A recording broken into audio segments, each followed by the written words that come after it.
నిత్య జీవితంలో సర్వసాధారణమైనటువంటి మన జీవితంలో మనము ఈ ధ్యానాన్ని ఎందుకు ఎంచుకున్నాము? ఒక చిన్న ప్రశ్న. ఎందుకు ఎంచుకున్నాము? ఎందుకు ఈ ధ్యానం అనేటువంటి మహాసముద్రంలోనికి మనకు అడుగు పెట్టాము? దీనికి ప్రేరణ ఎవరు? ఇది తెలుసుకునే ముందు మనం ఎవరో తెలియాలి. దీన్నే ఆత్మజ్ఞానం అంటారు. అసలు నేను ఎవరు? నేను ఎందుకు వచ్చాను? ఎందుకు ఈ భూమి మీదకి అడుగు పెట్టాను? ఎందుకు ఆ తల్లి గర్భాన్ని ఎంచుకున్నాను?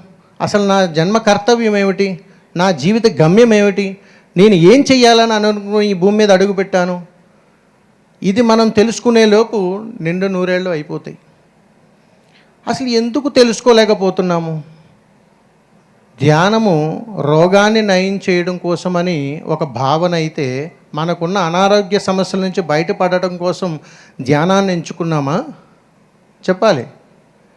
నేనైతే అందుకు ఎంచుకోలేదు. నేనెవరో తెలుసుకోవడానికి ఎంచుకున్నాను. నేనెవరో తెలుసుకోవడానికి ఎంచుకుని నా ప్రయాణం మొదలుపెట్టాను.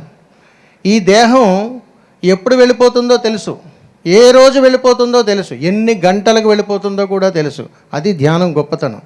ఆ వెళ్ళే లోపు నాకు భగవంతుడు ఒక అద్భుతమైనటువంటి సత్కార్యాన్ని ఇచ్చాడు. నాయనా వస్తూ వచ్చావు, ఏం తీసుకుని రాలా. కానీ వెళ్ళేటప్పుడు ఒక అద్భుతమైనటువంటి జ్ఞానాన్ని ఇచ్చి వెళ్ళిపోమన్నాడు. అది ఇవ్వటం కోసం ఈ భూమి మీదకి వచ్చాను.